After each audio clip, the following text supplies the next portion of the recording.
the 15th of December, and today I thought I would talk about identity because yesterday I did a video with some questions that reminded me of my life, of who I am, and so I thought that I would talk about what determines who I am and where I look to when I need to anchor myself on something and remind myself of who I truly am.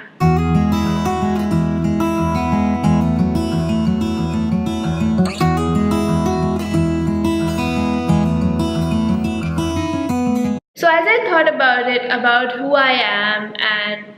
what I believe in and how people perceive me and how I see the world, I think it comes down to a very few basic things, and I thought I would share that with you because I think that it's common for all of us to have a sense of identity because of certain things, and it is always good to know where to run back to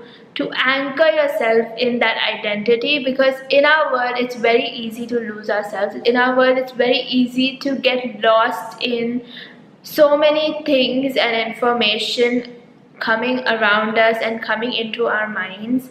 that we sometimes forget what we actually believe in because there's so many people telling us otherwise. When we forget ourselves, when we forget who we are, those are the times when we are the most confused and we go through these moments of crisis, especially at crossroads when we don't know what to do and we don't know who we are at that point of time, and then we wonder whether we really knew who we are. So I was thinking about where my identity comes from, and I came up with a few points, and one of the first ones that came up into my mind, popped up into my mind, was my identity comes from the basic belief that my life was created, that I was created into this world for a purpose and my life has meaning. This basic belief has been with me since I was younger, and that is where I go to every time I have a confusion about who I am and what I believe in, because no matter where I am, no matter what I'm facing, whenever I remind myself of the fact that I was created for a purpose and all of us were created for a purpose, I can recenter myself and tell myself, okay, if I was created for a purpose, this is what I need to do. That sense of identity has brought me to where I am today, knowing that my existence in this world is not just a random act of the universe, that I was created by a higher power for a reason. And that is my identity, that I am not just a random event in this world, that I am just not a fluke, And so that is my identity, that whenever I feel as if I'm not good enough, or whenever I feel that I am not in the place that I should be, or whenever I feel that is this really what I'm supposed to be doing, I can remind myself that I'm not a fluke event, that I was created for a purpose, and if this is where I am right now, there has to be a purpose to this place and to this moment in time. In addition to that, my sense of identity of who I am comes from the value system that I have. Now, this value system has been built over the years. It's not come very naturally to me. It is a product of what my parents have taught me when I was a child and tried to bring into my life, and what I have chosen as an adult wanting to keep in my life. As a child, I was taught all the basic things that every child is taught, but more importantly, I think in my case, I was privileged to have parents who showed me, instead of just told me that this is the right thing to do or these are the values that you should have. And I remember more of them showing, and those are the values that I took with me. But as a human, as a person with choice, I didn't take it just as they gave it to me. I had to choose,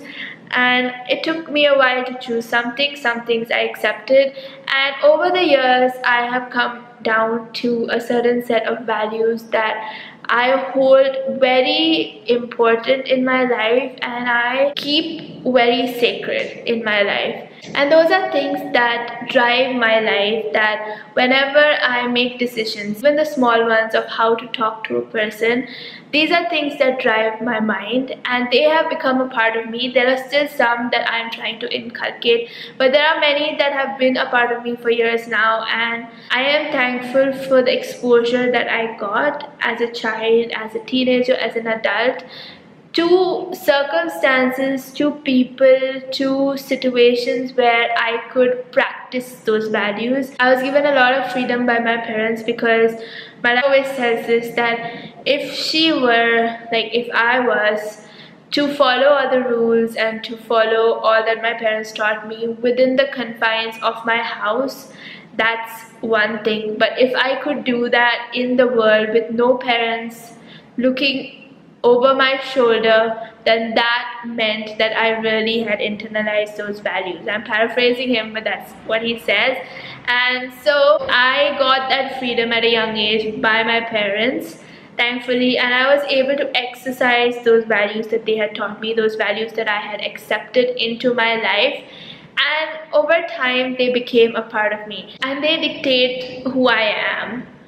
And whenever there is even a doubt in my mind of what my identity is, I remember all these values that I hold really close to my heart, and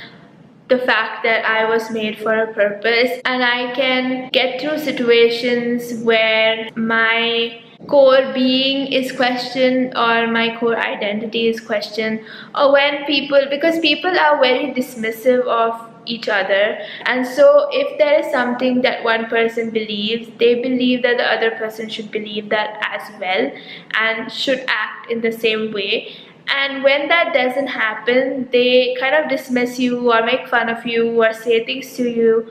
and that in itself can shake what you believe, and that in itself can make you question what you believe. And so when your sense of identity, when your sense of who you are is strong and grounded on certain things, on certain belief systems, on certain values that you have been exposed to, that is when you can withstand anything that shakes your sense of who you are. So when you know who you are better able to interact with the world instead of just fumbling through life not knowing what you're supposed to do. Nowadays, many people are very sure of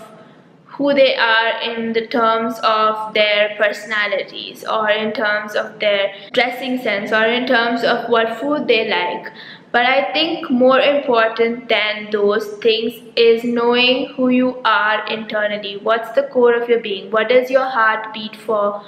What does your passion burn for? Those are things that need to be settled in your own mind in order for you to function as a part of society, because in society there are very different views on life, very different perspectives, and for you to go in there and say, these are a set of things that are non-negotiable in my life, this is who I am. Obviously, you are open to other things because you don't know everything. Now, I cannot say that I know everything about food, everything about culture, everything about how to dress. And so I'm open about these things, and I go out and listen to people and hear people and understand their viewpoint on the world, and my mind broadens because of that. But the core value system of who I am and the core belief that I have that my life has a purpose cannot be shaken. And that is your identity. Your identity is not in how you dress. It is not in your personality and how you carry yourself. Your identity is not in the accent you talk in, and not in your hair or your looks. Your identity is in your core beliefs, because likes and dislikes, how you look, what you wear,